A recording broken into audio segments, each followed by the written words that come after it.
नमस्कार दोस्तों, तूली the blogger में आप सबका फिर से स्वागत है। दोस्तों, हमेशा कुछ ना कुछ ऐसी चीजें लाने की कोशिश करती हूँ जो आपके लाइफ के साथ भी मैच करता हूँ। आज का जो विषय है, ये विषय है कि जब आप धार्मिक बनते हो तो लोग क्रिटिसाइज करते हैं और इस क्रिटिसाइज को हम कैसे झेलते हैं। तो मेरे जीवन में भी कुछ ऐसी सारी एक्सपीरियंस रह चुकी हैं जिसे मैंने बहुत ही कष्ट के साथ मैंने ओवरकम किया है। लेकिन जो मेरी जर्नी थी वो जर्नी आप लोगों को ना झेलनी पड़े, उसके लिए ही आज का वीडियो है। इसे अंत तक जरूर देखिएगा क्योंकि मैं इससे आज बहुत कुछ आप लोगों को बताने वाली हूँ जिस माध्यम से आप समझ सकते हैं कि अच्छे लोगों के साथ कहीं ना कहीं से ईश्वर हमेशा अच्छा जरूर करते हैं और बुरे लोगों के साथ ईश्वर हमेशा बुरा ही करते हैं, लेकिन उचित सीख के। सारी चीजें आज के इस वीडियो में, लेकिन हमेशा की तरह आगे बढ़ने से पहले चैनल को सब्सक्राइब कीजिए, बेल बटन को दबाइए। वीडियोस अच्छी लगती है तो लाइक, शेयर और कमेंट करना बिल्कुल भी मत भूलिए। आगे बढ़ते हैं। दोस्तों, हर किसी को जीवन में अच्छी चीजें मिले ये जरूरी नहीं, और हर किसी को जीवन में हमेशा बुरी चीजें ही मिले ये भी जरूरी नहीं। लेकिन कर्मों का निर्धारण कौन करेगा? आप किसी के लिए अगर गड्ढा खोदते हो तो आपके लिए ईश्वर वो पहले से तैयार करके रखता है, ताकि आप जो दूसरों के लिए खड्डा खोद रहे हो उस गड्ढे में आप खुद गिरोगे। ठीक उसी तरीके से जब आप किसी के लिए कुछ अच्छा करने की सोचते हो तो ईश्वर पहले से वो तय करके रखता है कि जब आप अच्छा करने की सोचोगे तो वो रास्ता भी ईश्वर ही निकाल देगा कि आप किसी के लिए कुछ अच्छा करो। बात उस समय की है जब मैं धीरे धीरे धार्मिक रास्ता को अपना रही थी। हालांकि मैं बचपन से ही धार्मिक थी, लेकिन इतना पूजा पाठ नहीं करती थी क्योंकि मालूम भी नहीं था। सीरियसली मैं सिर्फ शुरुआत की थी हनुमान चालीसा से। बचपन से मुझे बहुत अच्छा लगता था। गायत्री मंत्र लिखती थी क्योंकि हमें दीक्षा दी गई थी स्कूल में, गायत्री मंत्र लिखती थी। तो जब सब कुछ अच्छा होता था तो मुझे विश्वास मेरा बढ़ चढ़ के लग गया। कभी भी मेरे साथ कुछ बचपन में अगर भाई बहन के साथ लड़ाई भी हो जाती थी ना, तो मैं एक कोने में जाकर रोती थी और ईश्वर से प्रार्थना करती थी। कुछ ही क्षण बाद वो सारी चीजें ठीक हो जाती थी। तो एक आस्था धीरे धीरे डेवलप हो रहा था। लेकिन जब मैं मैच्योर हुई तो मुझे आज भी याद है कि मैं शुरुआत की थी हनुमान चालीसा के साथ, और हनुमान चालीसा ने मेरे जीवन को बहुत बदला है। सीरियसली।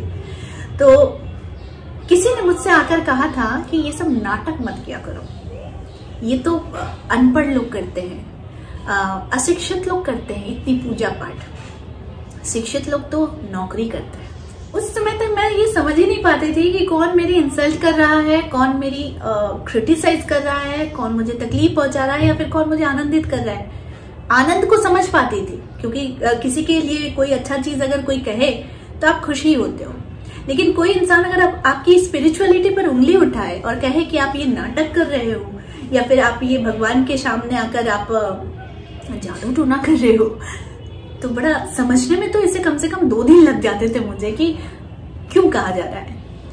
तो फिर मैंने जब 2 दिन के बाद मुझे समझ में आता था, ऐसा मेरे साथ अक्सर होता था, जब मुझे 2 दिन के बाद समझ में आता था कि अच्छा इसका मतलब ये है, इसका मतलब ये कहा गया है, मेरी क्रिटिसाइज की गई है क्योंकि मैं धार्मिक हूँ, तब मुझे बहुत बुरा लगता था। और तब मुझे गुस्सा भी आता था कि मैं हनुमान चालीसा पढ़ रही हूँ, कोई ऐसी चीज तो पढ़ नहीं रही हूँ जिसका मुझे इस तरह का व्यंग सुनना पड़े। तो खैर, व्यंग तो बहुत तरीके से मैंने सुना है अपने जीवन में, बहुत तरीके से, लेकिन मैंने उसको ओवरकम भी किया है। पता है कैसे?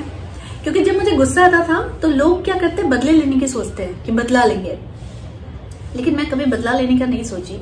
हाँ, मुझे गुस्सा आता था तो मुझे लगता था मैं 2 बातें जरूर सुना कर। नॉर्मल ह्यूमन नेचर है कि हमें गुस्सा आता तो हमें लगता है कि नहीं, हमें भी उन्हें खड़ी खोटी सुनानी चाहिए। जो मैं अब समझती हूँ कि खड़ी खोटी भी उस इंसान को समझाओ जिसे समझ में आए, जिसको अकल हो समझने की, अदरवाइज छोड़ दो। तो फिर मैं उस समय जब गुस्सा आता था तो मैं सिर्फ रोती थी, अभी भी रोती हूँ क्योंकि मैं इमोशनल इंसान हूँ। और रोते वक्त बस इतना ही कहती थी कि ईश्वर, अगर मुझे कुछ सीख देना है तो ऐसे सिखाओ, ना कि किसी के व्यंग के माध्यम से मुझे सिखाओ। तो मैं जब रोती थी तो मुझे ऐसा लगता था कि ईश्वर है ना, ईश्वर है ना, ठीक कर देंगे सब कुछ। अगर कोई इंसान मुझे गलत समझ रहा है, गलत कोशिश कर रहा है, क्योंकि आप देखना आजकल के आधुनिक हम सभी हैं, हम सभी आधुनिक हैं, लेकिन हम सभी यही चीजें सोचते हैं कि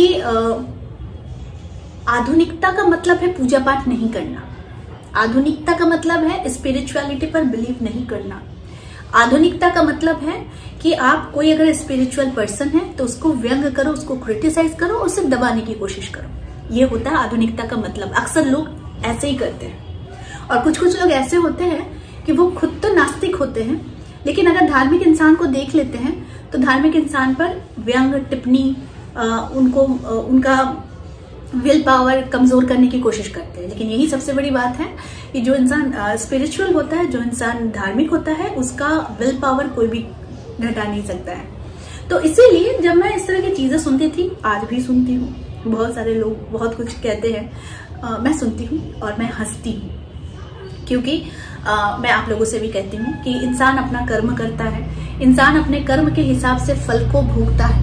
आज अगर खराब दिन है तो कल अच्छा दिन भी आएगा।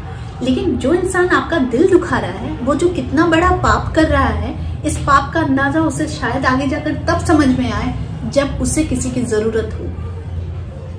तो जब मेरा क्रिटिसाइज होता था पूजा पाठ करने के लिए, लोग इसे बहुत ही ज्यादा, जैसे बहुत सारे लोग कहते थे कि ये तो अशिक्षितों का काम है पूजा पाठ करना, ये तो अशिक्षित लोग करते हैं, हम लोग तो मॉडर्न हैं, हम लोग तो ये है। मॉडर्न हर कोई है, बट अपनी सोच को किस ओर हम लेके जा रहे हैं ये भी डिपेंड करता है। तो मैंने अपने जीवन से बहुत कुछ सीखा है, बहुत कुछ जाना है, बहुत लोगों का मैंने बहुत दुर्व्यवहार भी मैंने देखा है और बहुत ही ज्यादा इंसल्ट भी मुझे किया गया है, मैंने वो भी फेस किया है लाइफ में। और इसे मुझे बोलने में कोई शर्म नहीं, क्योंकि ये हर एक के जीवन में आता है और मैंने भी सहा है। लेकिन आज जो भी मैं सशक्त इंसान हूँ, शक्त इंसान हूँ, आप लोगों के सामने आकर आप लोगों को अच्छे रास्ते दिखाने की कोशिश करती हूँ, वो सिर्फ और सिर्फ इसका रीजन है मेरे ईश्वर जो है, तो मैं हूँ। और ईश्वर उन्हीं के पास होते हैं, मुझे लगता है, जिनका दिल साफ होता है। तो मैं दिल साफ रखने की कोशिश करती हूँ। मेरा दिल 100% साफ है, ऐसा शायद मैं नहीं, या फिर लोग भी नहीं मानेंगे, हो सकता है वो कहीं ना कहीं से मेरे अंदर खोट निकाल ही लेते होंगे, लेकिन मैं कोशिश यही करती हूँ कि मैं दिल साफ रखूं। और जब भी इस तरह के व्यंग सुनती हूँ कि कोई मुझे व्यंग कर रहा है, कोई मुझे टीज करने की कोशिश कर रहा है, या फिर कोई मुझे किसी और चीज से जोड़ देता है, तो मैं सिर्फ और सिर्फ मन में हंसती हूँ। कुछ क्षण के लिए बुरा जरूर लगता है, क्योंकि इस तरह की चीजें बाहर वाले लोग कहें तो चल जाता है, लेकिन कोई अपना कहे तो बड़ा दिल दुखता है। तो इसीलिए मैं इस चीज को हैंडल करती हूँ। कैसे, अब मैं बता दे रही हूँ। मैं हैंडल करती हूँ मेडिटेशन से। ईश्वर पर पूरा विश्वास है और मैं बहुत खुश रहती हूँ ईश्वर के साथ, क्योंकि वो एक ऐसे फ्रेंड है जो आपके हर दुख को सुनते हैं, आपके सुख को सुनते हैं। जब आपके साथ कुछ अच्छा होता है और आप जब उनको जाकर थैंक यू बोलते हो, तो ईश्वर वो बातें सुनता है ना। और ईश्वर से अच्छा कोई नहीं समझने वाला है आपको। आपके भाई बहन, माता पिता, बाहर के लोग, दोस्त, शायद कोई समझ भी ले, लेकिन ईश्वर से अच्छा आपको कोई नहीं समझ सकता। और ईश्वर से ज्यादा चाहने वाला भी आपको कोई नहीं चाह सकता है ना। तो हर एक रिलेशन में किंतु परंतु आ ही जाता है, लेकिन ईश्वर के पास वो किंतु परंतु नहीं रहता, क्योंकि ईश्वर भेदभाव नहीं करता। सबसे बड़ी बात है कि आपने क्या चढ़ाया उस हिसाब से ईश्वर आपको प्यार करेंगे, आपने क्या नहीं चढ़ाया उस हिसाब से आपको ईश्वर वैसे ही ट्रीट करेंगे। वो तो खैर दूसरे जगहों में होता है, मंदिरों में होता है, आजकल के लोग कर बैठते हैं। लेकिन मैं कहती हूँ कि ईश्वर का एक ऐसा जगह है जहां पर ईश्वर निस्वार्थ तरीके से आपसे प्यार करते हैं, और आप ईश्वर से जुड़ते हैं निस्वार्थ तरीके से। तो अगर आपको लगता है कि कोई आपका व्यंग करता है, कोई आपको क्रिटिसाइज करता है, कोई आपको नीचा दिखाता है सिर्फ और सिर्फ स्पिरिचुअलिटी की वजह से, तो बिल्कुल है। तो बस ये फैसला रखिए कि आपके साथ कोई हो और नहीं हो, लेकिन आपके साथ ईश्वर है। सही समय पर, सही वक्त पर ईश्वर आपको जो तकलीफ पहुंचाता है, उसे तो खैर ईश्वर अपने उनके कर्मों का जो भी होता है, जो भी फल होता है, वो ईश्वर जरूर देते हैं। लेकिन आज जो आप तकलीफ पा रहे हो, वो तकलीफ भी आप डिजर्व नहीं करते हो, क्योंकि आप अच्छे कार्यों के लिए उठाया गया हमेशा हर कदम वो आपको आगे की ओर ही लेकर जाएगा, ना कि पीछे की ओर।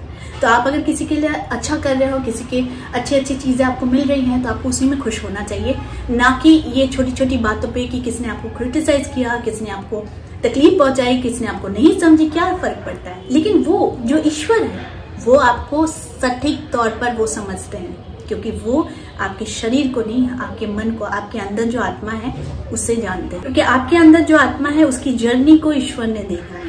आप तो मुझे इस शरीर के रूप में देख रहे हो, आज देख रहे हो, लेकिन ये जो अंदर बैठी हुई आत्मा है, इसकी जर्नी बहुत पुरानी है और इसके साथ इसका कनेक्शन ईश्वर का बहुत पुराना है। इसीलिए अगर कोई इंसान आपको नीचा दिखाता है, आपको क्षति पहुंचाने की कोशिश करता है, आपको दिल में तकलीफ पहुंचाता है, लेकिन ईश्वर उसके कर्मों का फल देने के लिए ईश्वर है, तो हम कोई नहीं होते हैं। तो लोग आपको दिल दुखाएंगे, आपको रुलाएंगे, आपकी क्रिटिसाइज करेंगे, आपके बारे में गलत शब्द बोलेंगे या फिर दूसरों को भड़काने की कोशिश करेंगे। जो इंसान ईश्वर पर पूरी आस्था रखता है, उसे इन सारी बातों से कोई फर्क नहीं पड़ता।